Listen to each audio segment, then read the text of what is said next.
Baik, kali ini saya akan membimbing laporan magang berjudul di PT Pos. Jadi kalau kita lihat panduannya ya, di sini lembar sampul. Jadi kalau lembar sampul laporan magang itu, kalau kita lihat di sininya, nah ini laporan magang di PT. Nah di sini ada di PT, baru ada judulnya. Apa judulnya? Coba kita lihat. Nah ini nggak ada judulnya. Ini harusnya ada judul ya, judul yang kamu buat. Nah selanjutnya kita lihat lagi panduannya. Logonya itu harus 5 kali 5 cm.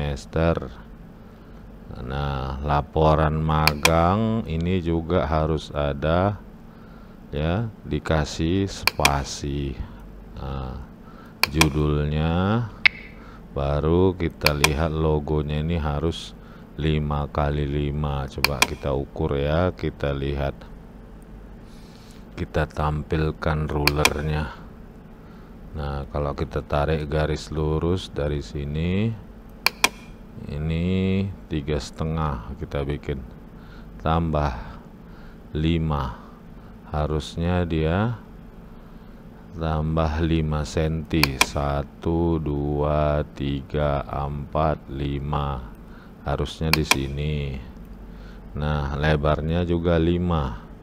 Kalau kita tarik garis lurus ini kemari, kita anggaplah 5,5, berarti harus 1, 2, 3, 4, 5. Jadi tingginya di sini. Nah, jadi ada aturannya ya. Kalau kita lihat pedomannya ini, baru ada diajukan oleh nama NIM.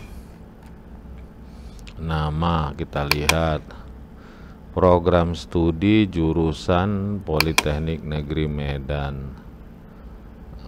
Baru ada tahun.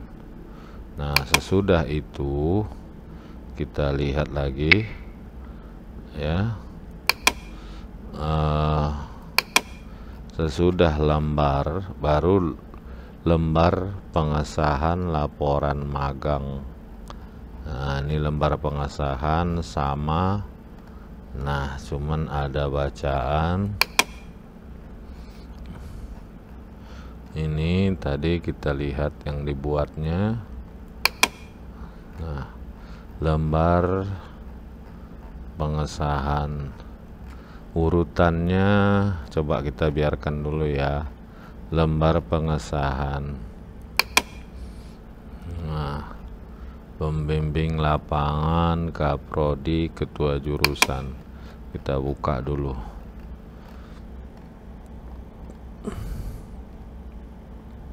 Ya di sini udah muncul ya. Nah kita lihat lagi. Nah sekarang kita lihat, nah bagaimana panduannya. Ini dia ya, kita lihat. Nah bagian awal, jadi satu ada lembar sampul, lembar judul. Nah kita lihat tadi, inilah sampul. Nah baru lembar judul halaman berikutnya, lembar judul. Nah ini yang nggak ada kamu buat, ini ya tidak ada kamu buat. Baru sesudah itu lembar sampul pengertiannya, yang ini juga dibuat, pindahkan kemari, cuman dia tidak berwarna, jadi ke halaman 2. Nah kita lihat lagi, ada lembar judul, baru lembar pernyataan orisinal. baru lembar pengesahan, surat keterangan selesai magang, kata pengantar, daftar isi, daftar lampiran. Coba kita cek. Nah, ini pernyataan orisinal, pengesahan, kata pengantar, daftar isi, daftar lampiran. Ya udah dia. Nah, sekarang yang paling fatalnya di sini, dia tidak memiliki judul, hanya laporan saja. Nah, kita lihat dulu faktor ilmu pengetahuan serta era globalisasi.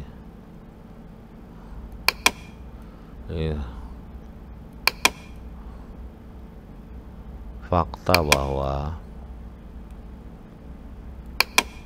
ini juga saya kurang yakin ini ya.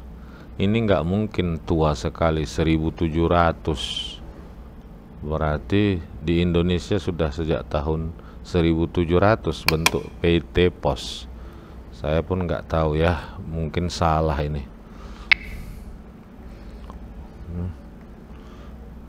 Waktu itu mungkin bukan PT Pos Indonesia, karena di sini kamu bilang PT Pos Indonesia.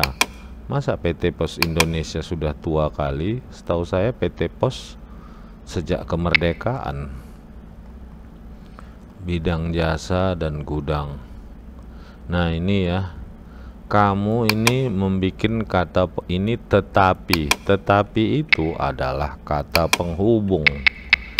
Ya, kata penghubung bukan menjadi, dia tidak boleh ya menjadi subjek kalimat, karena dia menghubungkan harusnya antara satu kalimat dengan kalimat lainnya. Nah ini juga tetapi bla bla bla membuat aplikasi berupa apa ini, berupa pos aja dan postpay. Nah, ya, berupa transaksi barang e-commerce, kenai nama brandnya. Nah ini juga samakah dari itu, rasanya aneh ya, nggak nyambung ya. Ini ceritanya, maka dari sini langsung ini sama juga dengan adanya ini. Jadi ya, biar saya kasih tahu ya, laporan magang ini termasuk dalam kriteria penulisan karya ilmiah. Jadi kalau kita menulis karya ilmiah, kita harus menggunakan bahasa Indonesia ya, Indonesia yang formal atau sesuai dengan yang baik dan benar.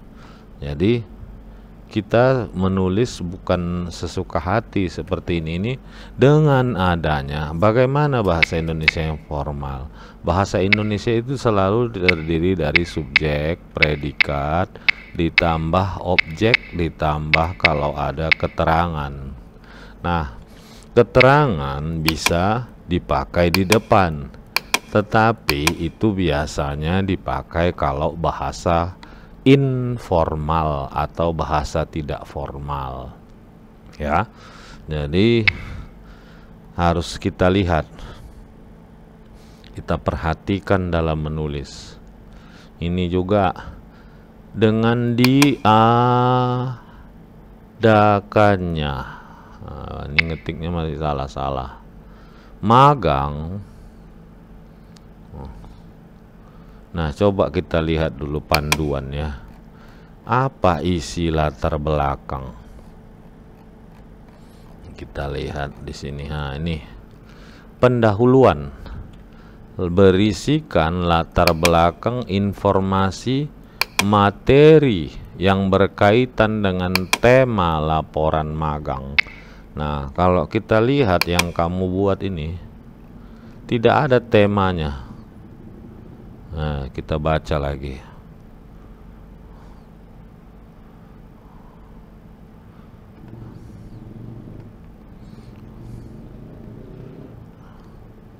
Tidak ada ya di sini ya. Ini semua harusnya ya kita tema.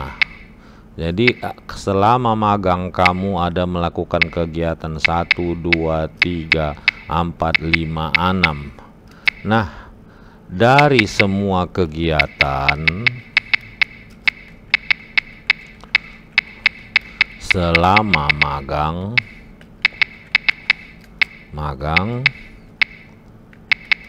kita pilih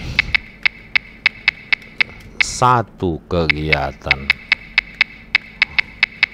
yang dijadikan tema penulisan. Nah, kalau di sini tidak ada, saya lihat semua hanya bersifat umum. Nggak tahu saya apa temanya.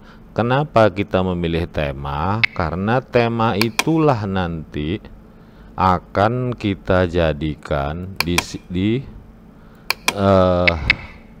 di tempat judul kita. Judul kita itu apa? Itulah dia yang jadikan tema. Nah, kan dia di sini satu, latar belakang berisi informasi materi yang berkaitan dengan tema laporan magang yang diambil.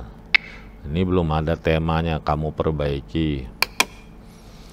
Baru tempat dan jadwal pelaksanaan magang. Ini udah betul. Baru ketiga, tujuan berisi hal-hal yang ingin dicapai pada masa pelaksanaan magang sesuai dengan topik atau tema yang diambil. Nah, tujuannya. Nah, ini dia. Ini penulisannya salah ya. Nggak ada temanya. Ini semua bersifat umum. Baru kita lihat lagi. Nah, sesudah tujuan manfaat di sini kita baca panduannya, memuat uraian mengenai manfaat magang sesuai dengan topik atau tema yang diambil. Apa manfaatnya? Nah, pasti kamu buat ini juga manfaat begini juga hasil. Asal-asalan aja, masih tentang yang umum-umum, sementara diminta mempunyai tema atau topik yang khusus ya. Baru sesudah itu sistematika laporan 1.5. Nah, ini udah betul ya, lampiran. Oke, jadi itu dulu kamu perbaiki ya, kamu ikuti panduan. Demikian saja dari saya, mudah-mudahan bermanfaat.